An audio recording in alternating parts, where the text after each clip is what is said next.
Bisa gak Nul bantuin gua keluarin cowok gua dari penjara? Lu sakit banget ya? Halo semuanya, welcome back to Arena Confessions with Anu. Di sini gua dan juga Keke, kita berdua bakal bacain pengalaman dan juga rahasia kalian yang paling aneh, paling bodoh, paling menyeramkan, paling menjijikan atau apapun itu secara anonim. Baik kalian mau ikutan sharing cerita atau pengalaman aneh kalian, link ada di deskripsi video ini atau enggak ada di bio Instagram gua. Itu juga bisa. Halo Nol, sebelumnya kenalin, gue cewek, umur 20, panggil aja Cindy. Gue lagi kuliah di Surabaya dan gue jurusan hukum. Jujur sebenarnya malu banget nulis ini, tapi ya udahlah, sekali aja gue jadi orang goblok sekalian dan gue udah gak punya urat malu lagi. Jadi gini Nol, singkat aja, pacar gue sekarang lagi di penjara. Titik. Ceweknya anak hukum, cowoknya di penjara. Bikin drakor lah kalian. Kasusnya tebak apa Nul? Begal. Lokasinya di Jawa Timur, jalanan sepi, malam, korban satu orang, HP dirampas, sayangnya ketahuan. Goblok. Dongo. Sayangnya ketahuan. Itu korbannya gimana monyet? Hah? Cowok lu tuh kriminal, jangan dibela. Korban lu sakit, cedera, kena luka-luka, HP-nya dirampas. Lu malah bilang kayak, aduh sayangnya ketahuan, itu kriminal jangan dibela, goblok, lu anak hukum. Dan jujur yang bikin gua sedih itu dia bilang ini semua demi gua Nul. Halangentot. Ceritanya goblok, jujur. Intinya pagi-pagi gua ditelepon sama nomor gak dikenal. Suara cowok, formal pol gitu. Ini dengan saudari Cindy? Iya, benar. Ini dengan Cindy. Kenapa ya? Kami dari kepolisian. Di sana gue masih mikir kalau ini sebenarnya ya cuma tipu-tipu belaka atau scam gitu Nul. Habis itu lanjut lagi. Pacarnya saudari ditahan karena tindak pidana pencurian dengan kekerasan. Which means Begal. bukan nyolong. Begal. Gue datang kantor polisi siangnya. Baru tahu detailnya di sana. Dia naik motor katanya Nul. Muter-muter nyari target. Habis itu dia ngerampas ibu-ibu pakai pisau. What the fuck? Ibu-ibu lu rampas. Espiritu Santi. Korbannya jatuh dari motor, ditodong pakai pisau, luka ringan, pendarahan. Tapi HP-nya bukan buat dijual ke penadah gede. Dia ngaku ke penyidik kayak gini Nul. Niatnya mau dikasih ke gua buat ulang tahun gue masih 3 bulan lagi. Dan FYI, itu HP korbannya adalah iPhone 14 Plus. Tolong diingat. Nah, di sini nih sebenarnya yang bikin gua pengen nonjok pemerintahan Nul. Kok tiba-tiba mau nonjok ke arah sana? Hah? Kenapa nonjok ke arah sana nih, men? Itu kenapa? Itu kenapa? Jujur nih, Nul. Alasan dia tuh nggak masuk akal sama sekali. Dengerin gua, Nul. Gua pakai iPhone 16 Pro Max. Masih baru, kamera bening, storage masih sisa 500 GB lebih, baterai sehat. Sedangkan HP dia Oppo A16e keluaran tahun 2021 atau 2022 gitu. Layar retak, kadang nge-lag pas buka WA, kalau buka kamera suka nge-freeze. Jadi pas dia bilang ke polisi, ke keluarganya, bahkan ke gua kalau gua bekal demi beliin HP buat ultah kamu. Gua langsung mikir kayak, lu mau beliin gua apa lagi monyet? iPhone 17 Pro Max Titanium Ultra Pro Plus edisi Iron Man kah? Atau lu mau gua downgrade hidup pakai HP hasil rampasan? Dan lucunya Nul, sebelum kejadian itu, gua nggak pernah sekalipun ngeluh soal HP. Soalnya gue juga baru ganti akhir tahun ini. Yang sering ngeluh di sini justru dia Nul. HP dia tuh lemot, lambat banget, kamera jelek dan nggak pede kalau foto bareng gua. Izin. Tapi entah kenapa, dia berusaha membangun narasi yang seolah-olah ngejelekin gua, seolah-olah gue cewek matre, yang bikin cowok gue nih kayak terpaksa berbuat jahat demi cinta, demi gue. Dan iya, buat yang nanya masalah hukumannya, di Indonesia itu, begal itu pasal 365 KUHP. Ancaman 9-12 tahun kalau emang ada kekerasan. Dan karena korban jatuh dan luka, dia divonis 9 tahun. 9 tahun Nul. 9 tahun hidup dia. Hilang. Ya gimana ya men ya. Lu juga gimana ya, cowok lu on banget, izin banget nih sebelumnya. Tapi kayak lu udah tahu itu melanggar hukum. Lu udah tahu itu jelas-jelas kriminal dan nggak boleh dilakuin. Even it's illegal. Itu ilegal. And if you're doing it, even if you know that it's illegal, Then you're stupid as fuck. goblok, lu on, lu tolol, lu idiot. Lu cari cara gampang. Ngapain sih maling-maling HP? Kenapa nggak bisa kerja yang legal aja, kerja yang baik? Ya udah, nggak usah maling ibu-ibu. Bukan maling, sorry, ngebegal. Sinting lu ya. Dia kehilangan hidupnya cuman karena pengen kelihatan jadi cowok yang berkorban untuk ceweknya.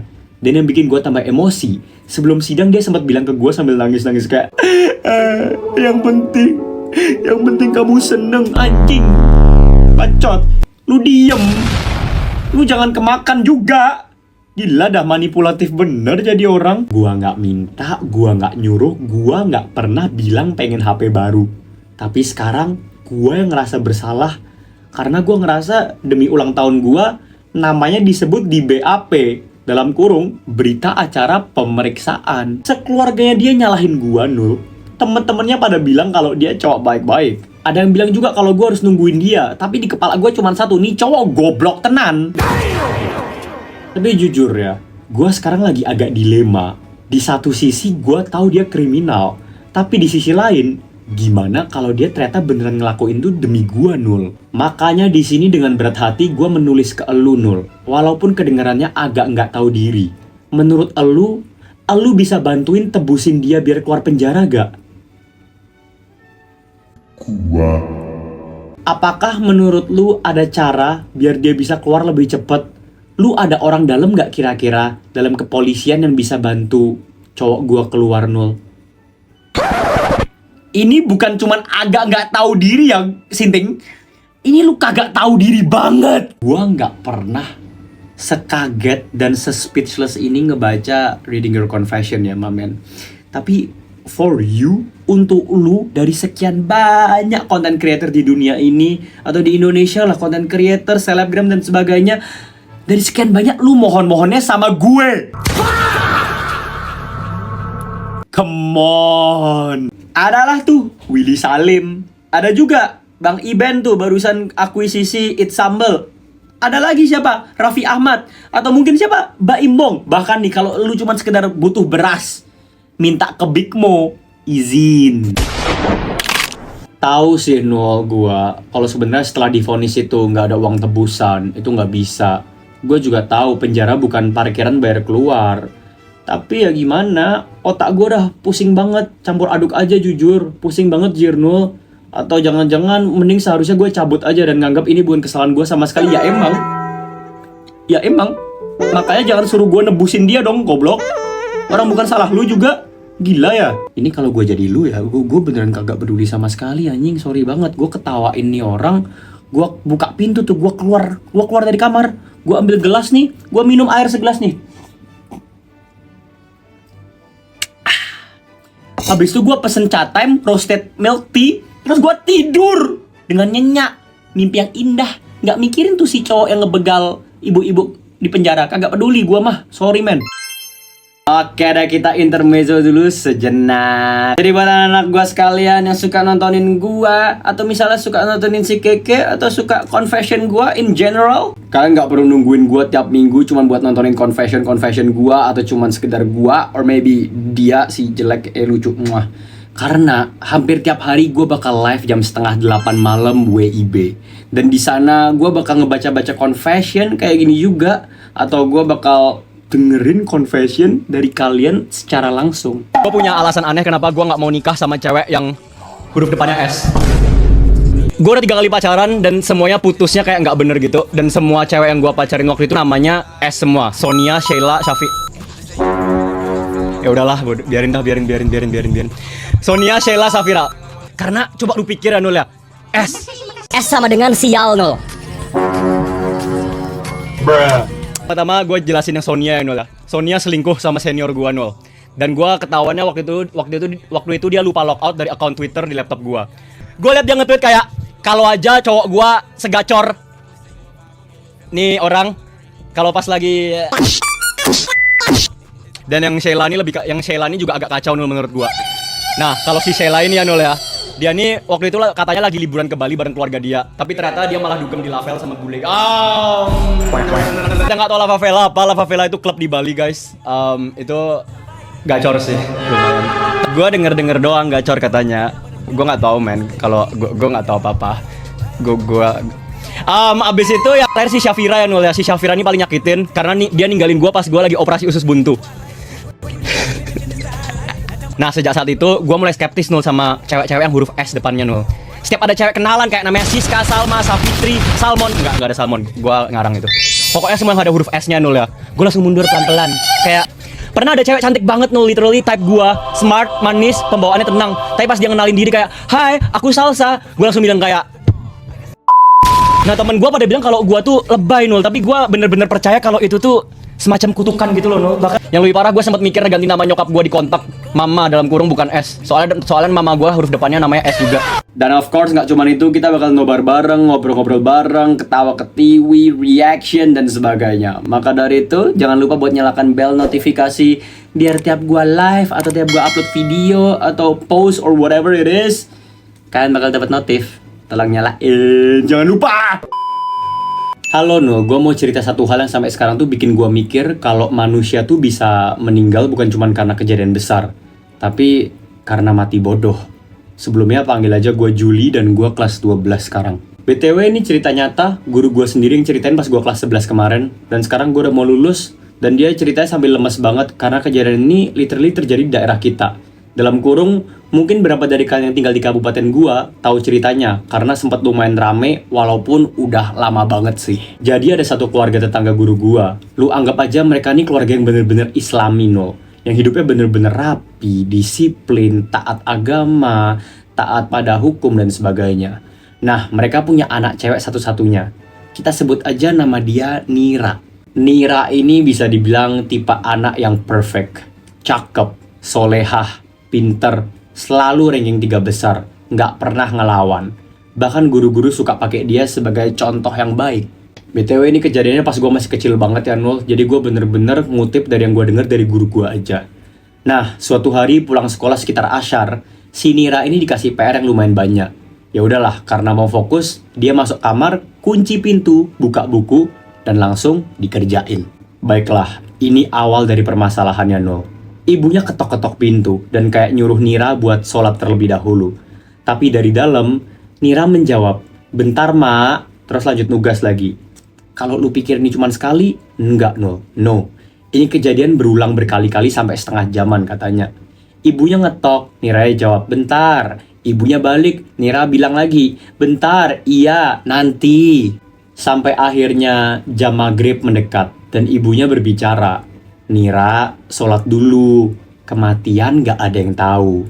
Dan akhirnya Nira menyerah. Dia ngomong, iya mak, iya. Dan di sana dia lari cepet-cepet ke kamar mandi buat wudhu.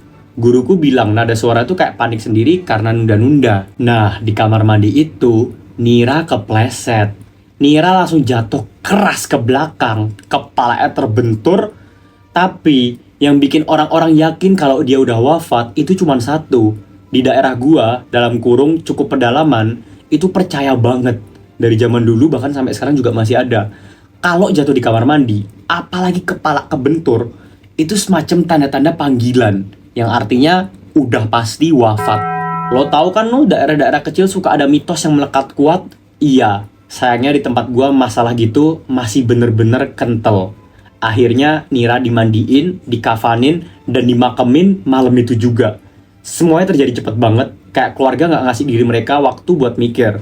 Bahkan gak dicek pernafasan atau gimana, atau mungkin pas mati suri terus ditunggu, gak sama sekali. Langsung dikubur malam itu juga. Enggak, maksud gue kayak, iya sih gue ngerti pedalaman, dan ini kejadiannya udah lama banget juga, I get it. Tapi kayak, buat gak cek pernafasan atau gimana, cuman karena kepercayaan lu mengenai hal ini tuh menurut gue gila banget sih. Karena what if she's still alive? Gimana kalau masih hidup anjir? Apalagi gimana kalau pingsan? Gimana kalau cuman sekedar tidur? Bagian ini bagian yang paling bikin gue gak bisa tidur Nul. 4 hari setelah penguburan, ibunya Nira bilang dia sering dengar suara Nira persis di kupingnya. Ibunya awalnya ngira kalau dia halu karena kaget aja. Tapi lama-lama suaranya makin sering muncul. Kadang-kadang subuh, kadang-kadang sore. Suara itu bukan dari luar kamar, tapi literally kayak orang berbisik di sisi kuping ibunya. Sampai suatu malam, ibunya kebangun jam 2 pagi karena ngerasa ada yang janggal. Ngerasa ada yang aneh banget. Di situ ibu Nira nangis-nangis dan dia breakdown. Akhirnya dia ngomong ke suaminya bahwa dia nggak tenang, dia stres. Dia minta jenazah Nira diperiksa ulang sama ahli forensik. Awalnya suaminya nggak mau karena dia mikir itu musyrik. Sorry, gue kurang tahu cara bacanya. Aneh dan kayak mengganggu kubur gitu. Tapi ibunya ngeyel. Dia bilang kalau itu cuma perasaan saya, ya sudah biar saya yang tanggung. Tapi kalau anak saya ternyata belum pergi saat dikubur, seenggaknya sebagai ibunya, saya harus tahu. Dan akhirnya, diberi izin lah ibunya itu. Dan BTW kalau lu bingung kenapa gua tahu cerita secara detail, jadi ibunya guru gua ini pernah ketemu sama ibunya Nira ini di pasar, Nul. Dan di sanalah ibunya Nira cerita sama ibunya guru gua ini, Nul. Di sana diceritain secara detail dan secara panjang lebar. Abis itu ibunya ceritain ke guru gua ini, Nul. Oh shit. Dan apakah lu tahu, Nul, hasil otopsinya? Anjir, Nul, kacau. Ahli forensik yang ngebongkar kuburnya nanya ke ibunya, "Ibu, anaknya udah meninggal berapa hari ya?" Lalu ibu Nira menjawab, 4 hari yang lalu. Di sana anggota forensik yang ngomong sama ibunya terdiam lama. Terus dia balik badan ngobrol-ngobrol, abis itu kayak bincang panjang bersama anggota forensik yang lainnya. Abis itu dia ngeliatin tangannya yang masih megang sarung tangan latex. Akhirnya dia bilang, "Ibu, ini anaknya baru meninggal 2 hari yang lalu." Tandanya juga cukup jelas. Dia tidak meninggal di kamar mandi. Dia meninggal karena kekurangan oksigen di dalam tanah. Pembusukannya juga jelas kalau ini baru sekitar 2 hari. Dan kami nemu tanah di saluran pernafasannya. Dan itu cuma bisa kejadian kalau dia masih hidup waktu dikubur. Yang artinya apa? Nira di sana hidup hampir seharian di dalam tanah. Dan ini yang bikin guru gue sakit perut pas cerita. Dia bilang kalau nafas terakhirnya kemungkinan besar habis karena kekurangan oksigen. Kukunya ada bekas tanah. Posisi tubuhnya berubah dari posisi kain kafan yang normal. Ada juga bekas goresan ke kain kafannya sendiri kayak dia berusaha keluar. 2 ruas jarinya patah. Kemungkinan karena nahan tanah. Dan yang paling bikin gila, bayangin aja deh, Nul. Anak sekecil itu dikubur hidup-hidup. Cuman karena kepercayaan desa yang udah jadul banget. Bahkan mereka gak mikir panjang buat dicek pernafasan atau ditunggu sampai pagi. Enggak. Atau bahkan dibawa dulu ke rumah sakit atau puskesmas. No. Jujur, ini sedih banget demi Tuhan. Gua ingat banget guru gua waktu itu bilang, yang paling nyesek di sini bukan karena dia mati dikubur hidup-hidup. Tapi bisa aja dia meninggal sambil berpikir kalau dia disiksa karena telat sholat. Dan untuk reaksi ibunya setelah tahu, udah, itu nggak perlu gua jelasin. Karena gua rasa sama sekali nggak etis. Kalian bisa bayangin sendiri aja kalau kalian menjadi ibu. Kira-kira gimana ketika tahu anak kalian dikubur hidup-hidup. Menurut gua ini cerita yang kacau banget dah, Nul. Semoga keluarga mereka bisa menemukan kedamaian ya, Nul. Al-Fatihah. Jujur banget nih kalau dari gue sendiri, shit, gue nggak tahu sih ini seberapa asli. Dan kalau misalnya ini cerita bohongan, lu sakit banget anjir buat submit ini ke confession form gue. Tapi kalau ini emang nyata, aduh, sumpah dah, gue tahu banget kayak yang gue bilang tadi. Kalau pedalaman itu emang udah biasa lah kalau punya kepercayaan atau mitos masing-masing karena ya zaman leluhur lah. Tapi ini udah tahun 2025. Kalau masih ada yang kayak gini, please lah, jangan. Ini Nira korbannya, anjir. Aduh, gue gak bisa bayangin diri gue jadi Nira. Gue masih deg-degan ngebaca cerita ini, chat. Dan untuk Nira sendiri, kiranya kamu bisa menemukan kedamaian di kehidupan selanjutnya. Lalu untuk keluarga Nira, ya gue gak bakal pura-pura nasehatin dan sebagainya lah. Karena ya mereka berdua juga orang tua kan, kayak bapak dan ibu. Of course mereka gak ada pikiran kayak, oh pengen kubur hidup-hidup Nira. No, of course not. Ya gue tahu itu emang kenaifan aja karena terlalu percaya sama ya kultur yang udah dipercaya sama warga-warga desa tersebut selama bertahun-tahun, puluhan tahun, mungkin ratusan tahun, kita nggak ada yang tahu. Ya maka dari itu untuk keluarga Nira ya gue cuma berharap lu pada bisa kalian ibu dan juga bapak bisa menemukan kedamaian dalam diri masing-masing lah, jangan sampai ngebenci diri sendiri karena gue cukup yakin Nira dari ceritanya sih udah jelas Nira anak yang baik banget dan of course Nira nggak mau kalian hidup sengsara. Jadi buat almarhum Nira dan juga keluarga Nira ya Tuhan memberkati dan jaga diri selalu ya. Oke deh, selesai juga cerita hari ini. Sumpah walaupun cuma 2 cerita, jujur dua-duanya bikin gua wow dan kayak aduh shit. Wow itu dalam konteks kayak perasaan gue terombang-ambing men, terutama ceritanya Nira ini jujur itu nyesek banget dan hati gue sakit banget ngedengarnya, ini sedih banget jujur. Dan buat kalian semua para viewers dan juga anak-anak gue dari umur 1 sampai 73 tahun, buat kalian semua yang nontonin gue dari awal sampai habis, yang bener-bener dari titik pertama gue ngomong halo semuanya welcome back to reading sampai udah closingan gini kalian masih nonton di sini tanpa skip apapun itu. Wow, please coba buat komen iPhone 14 Plus. Karena dengan itu gue bakal tahu kira-kira siapa aja di antara kalian yang bener-bener nge-support gue. And I will really appreciate that. Dan yang terakhir jangan lupa buat like, subscribe, nyalain bel notifikasi sekali lagi. Dan sekian, sampai jumpa, sampai bertemu di episode berikutnya. Bye.